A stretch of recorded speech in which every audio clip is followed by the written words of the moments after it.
वो कहते हैं ना, इश्क और जंग में सब कुछ जायज है। और जब बात बिजनेस की आती है तो इस मुहावरे को थोड़ा सा और अपडेट कर दिया जाता है। ये कहा जाता है कि इश्क जंग के साथ ही बिजनेस में भी सब कुछ जायज है। और अब तो इस मुहावरे को दुनिया के तीसरे सबसे अमीर शख्स ने भी सच साबित कर दिया है।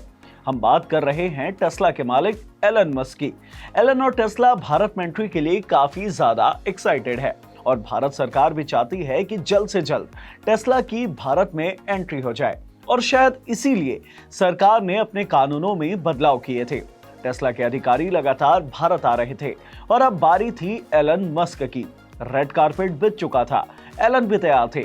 लेकिन तभी चीन ने ऐसी चाल चली कि एलन को भारत छोड़कर चीन जाना पड़ गया। लेकिन ऐसा हुआ क्या? क्यों एलन को अभी भारत के बजाय चीन जाना पड़ गया? चीन क्यों नहीं चाहता कि एलन भारत आए? और क्या सचमुच टेस्ला के लिए भारत से ज्यादा महत्वपूर्ण चीन है? इस वीडियो में बात करते हैं इसी मुद्दे पर। Hello everyone, I am Himanshu and you are watching uncut. Tesla के साथ ही साथ भारत के लोगों को भी टेस्ला की एंट्री का लंबे वक्त से इंतजार है, क्योंकि भारत में विदेशी कारों की एंट्री को लेकर जो नियम कानून थे उससे टेस्ला नाखुश था और वो यहाँ बिजनेस करने का रास्ता नहीं निकाल पा रहा था। ऐसे में मोदी सरकार ने नियम बदल दिए। मोदी सरकार नई ईवी पॉलिसी लेकर आई। सरकार ने इंपोर्ट करने के लिए जो भारी भरकम इंपोर्ट ड्यूटी लगा रखी थी वो हटा दी। पहले जो नियम थे उसके मुताबिक टेस्ला जैसी कंपनियों को भारत में अपनी इलेक्ट्रिक कार इंपोर्ट करने के लिए 100% तक इंपोर्ट पर खर्च करना पड़ता था, जिसे मोदी सरकार ने नई ईवी पॉलिसी में घटाकर 15% तक ही कर दिया। मोदी सरकार के नियमों में ढील देते ही टेस्ला की एंट्री का रास्ता खुल गया। और फिर इसके ठीक बाद जब पीएम मोदी अमेरिका के दौरे पर गए तो वहां उन्होंने एलन मस्क के साथ एक लंबी चौड़ी मुलाकात की। इसके बाद टेस्ला के बड़े अधिकारी भारत आए और भारत में एंट्री के रास्ते खुलने लगे। भारत सरकार ने भी पूरी तैयारी कर ली और अब जब Elon Musk finally official deal करने भारत आने वाले थे तब चीन ने अड़ंगा लगा दिया और एक झटके में एलन को सब कुछ छोड़कर चीन जाना पड़ गया। अब चीन ने ऐसा क्या अड़ंगा लगाया वो आपको विस्तार से बताते हैं। वैसे तो टेस्ला अमेरिका की कंपनी है, लेकिन टेस्ला बनाई जाती है चीन में। पूरी दुनिया में चीन टेस्ला के साथ ही साथ ऑटो मार्केट में भी दूसरे नंबर का देश है। यहाँ तक कि अमेरिका और यूरोपीय देश भी चीन की ग्रोथ को देखकर हैरान हो गए हैं। भारत से तुलना करके आपको इसे अच्छे से समझाते हैं।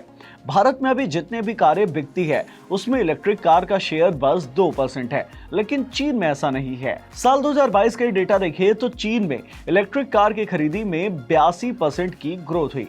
और अगर इसे अच्छे से समझाएं तो पूरी दुनिया में जितनी इलेक्ट्रिक कारें खरीदी जा रही थी उसका 60% सिर्फ चीन में खरीदा जा रहा है। यहाँ तक कि टेस्ला ने भी अब तक चीन में 17 लाख से भी ज्यादा कार बेच दी है। लेकिन हाल के दिनों में टेस्ला का चीन में मार्केट शेयर तेजी से घटने लगा था और इसका तगड़ा असर उसके वैश्विक सेल में भी देखने को मिला था। पिछले 3 महीने में टेस्ला की ऑटोमोटिव बिक्री में 13% की गिरावट आई, यानी कि बिक्री 17.3 अरब डॉलर से गिरकर 13.7 अरब डॉलर ही रह गई।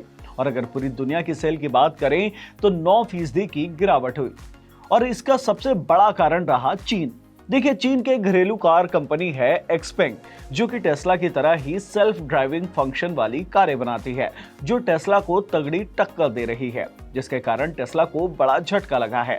टेस्ला को दूसरा झटका दिया है अमेरिका के national highway traffic safety administration ने, जिसके रिपोर्ट के मुताबिक टेस्ला के ऑटोनोमस ड्राइविंग मोड से अब तक 13 एक्सीडेंट हो चुके हैं और एक में तो एक इंसान की मौत भी हो गई है। टेस्ला के सेल में आए डाउनफॉल पर बची खुची कसर पूरी की चीन के प्रतिबंध ने।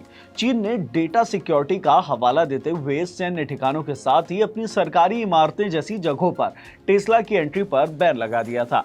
ऐसे में आनंद फानन ने एलन मस्क भारत की यात्रा छोड़कर चीन पहुंच गए। यहाँ उन्होंने ली कियांग के साथ बैठक की और ये बैठक काफी सफल भी रही ऐसा लग रहा है। चीन की इंडिपेंडेंट एजेंसी द्वारा की गई जांच में टेस्ला को क्लीन चिट दे दी गई है और अब टेस्ला पर लगा बैन भी हटा लिया गया है। साथ ही एलन मस्क ने भी चीन में अपना डेटा सेंटर लगाने की मंजूरी ले ली है, यानी कि अब टेस्ला चीन का डेटा चीन में ही रखेगा।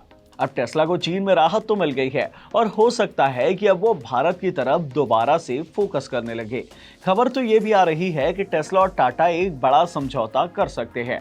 शुरुआती खबरें थी कि टेस्ला के आने से दिग्गज कंपनी टाटा को थोड़ी परेशानी हो रही थी, लेकिन इकोनॉमिक्स टाइम्स की एक रिपोर्ट के मुताबिक टाटा इलेक्ट्रॉनिक्स ने एक डील साइन की है, जिसके मुताबिक टाटा टेस्ला के लिए सेमीकंडक्टर चिप बनाएगा। साल 2026 के अंत तक टाटा का पहला सेमीकंडक्टर प्लांट शुरू भी हो जाएगा और फिर दोनों दिग्गजों के बीच अच्छी खासी पार्टनरशिप देखने को मिलेगी। वैसे तो भारत दुनिया का तीसरा सबसे बड़ा ऑटो मार्केट है और यहाँ तेजी से इलेक्ट्रिक व्हीकल का भी बड़ा मार्केट तैयार हो रहा है। टाटा, महिंद्रा, हुंडई, किया, एमजी जैसी कई कंपनियां हैं जो लगातार भारत में ईवी पर फोकस बढ़ा रही हैं। अब अगर एलन भारत में फैक्ट्री लगाने का ऐलान करते हैं तो निश्चित तौर पर 200 से 300 करोड़ डॉलर का भारत में निवेश किया जाएगा, जिसका सीधा फायदा इंडियन मार्केट, सरकार और यहाँ के लोगों को होगा। और इससे भी बड़ी बात, भारत के लोगों का जो टेस्ला जैसी लग्जरी कार चलाने का सपना है वो भी पूरा हो जाएगा। अब तो आपको समझ में आ ही गया होगा कि आखिरकार क्यों एलन को भारत की यात्रा पोस्टपोन कर चीन जाना पड़ गया था। चीन नहीं चाहता है कि भारत का ऑटो मार्केट उससे ऊपर आए या फिर वहां इलेक्ट्रिक व्हीकल का मार्केट तेजी से बढ़े।